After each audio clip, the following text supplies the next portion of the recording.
Pois é, Larissa Rodrigues, são muitos cenários, né, envolvendo Jair Bolsonaro. Eu quero ouvir Theo Cury também, mas eu vou primeiro, Theo, chamar mais um trecho da entrevista de Jair Bolsonaro e a gente faz aqui um combo com o Theo Cury. Ele falou nessa entrevista à Rádio CBN que ficou inelegível por um crime que, segundo ele, não cometeu. Vamos ver. Houve eleição, o TSE anunciou o resultado da mesma, depois me torna inelegível sem crime. E depois se fala em prender, qual o próximo passo? Me executar numa prisão? Eu devo fazer o quê? Fugir do Brasil? Pedir asilo?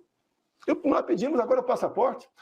Segundo a PF, olhar para a PF aqui, segundo a PF, tudo legal e ilegal que eu consegui contra o presidente foi R$800 mil. Tudo isso. Narrativas.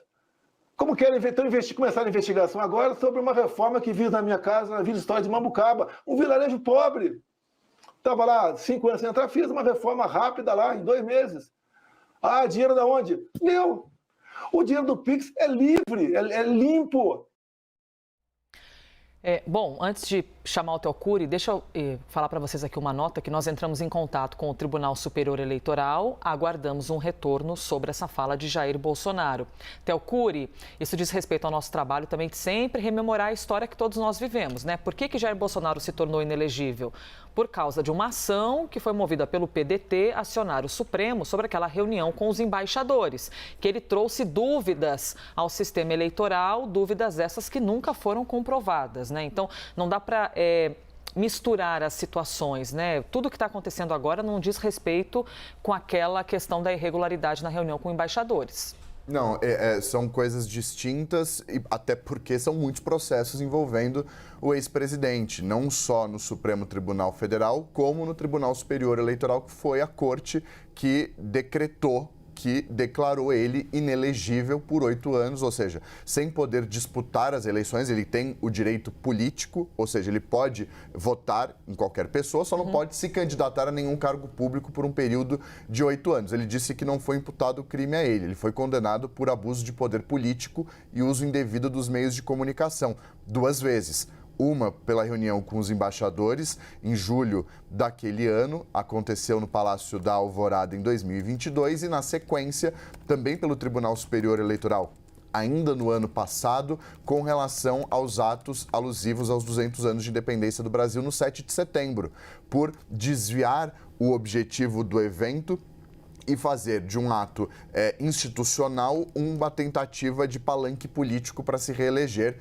Esse foi o argumento, o entendimento do TSE ao novamente decretar a inelegibilidade dele. Então, são casos diferentes. Inelegível por abuso de poder político e uso indevido dos meios de comunicação, pela reunião com os embaixadores e o desfile do 7 de setembro. Tudo isso aconteceu em 2022 e alvo de uma série de investigações do Supremo Tribunal Federal, entre outras coisas, por disseminação de notícias falsas, divulgação de inquérito sigiloso da Polícia Federal, ser um dos acusados não, mas um dos suspeitos pela Procuradoria-Geral da República de instigar os atos criminosos e golpistas do 8 de janeiro, fraude na carteira de vacinação, enfim, diversos casos que estão ligados ou orbitam no entorno do ex-presidente da República. Com relação ao que ele havia dito antes, da fala dele com relação ao depoimento que está marcado para acontecer na quinta-feira, só para a gente resgatar. Né?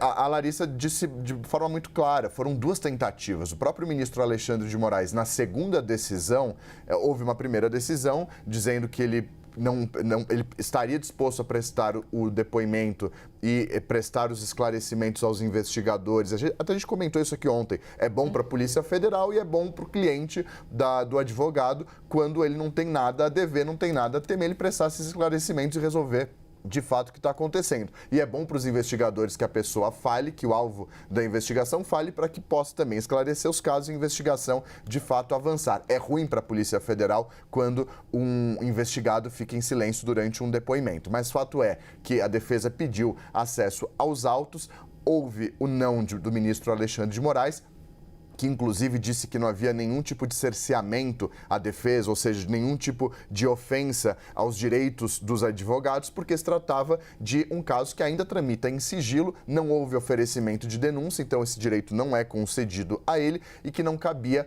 ao ex-presidente dizer quando e onde aconteceria o depoimento, porque isso cabe aos agentes, ao delegado da Polícia Federal marcar o depoimento. Para finalizar, houve esse novo pedido, eles reiteraram o pedido de acesso, ou já deixando claro que se não tivesse acesso ele ficaria em silêncio, uma tentativa também de jogar, porque é do interesse da Polícia Federal que ele fale, obviamente, mas o ministro Alexandre de Moraes novamente disse que não se poderia dar acesso, porque a própria defesa sabe que se trata da jurisprudência do Supremo, ou seja, de regras, decisões antigas do Supremo com relação a acordos de colaboração premiada, que é o caso do tenente-coronel do Exército, Mauro Cid, que topou falar em troca de ter alguns benefícios numa eventual condenação dele nesse e em outros casos. E disse que a defesa de Bolsonaro insiste em algo que já sabe. Esse foi o final de conversa.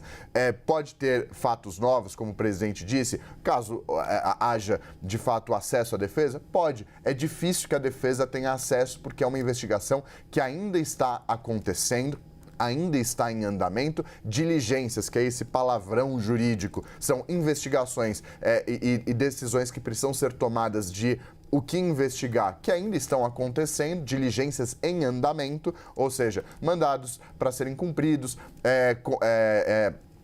perícias e análises em equipamentos que ainda precisam acontecer, e justamente por isso, e tramitar em sigilo, o entendimento do ministro é que isso não se pode dar acesso à defesa do ex-presidente a esse material. E, aparentemente, fim de papo. Ou seja, na quinta-feira, o ex-presidente deve, assim como outros vão seguir a mesma linha, ficar em silêncio e não prestar nenhum tipo de esclarecimento e não responder a nenhum questionamento feito pelo delegado da Polícia Federal.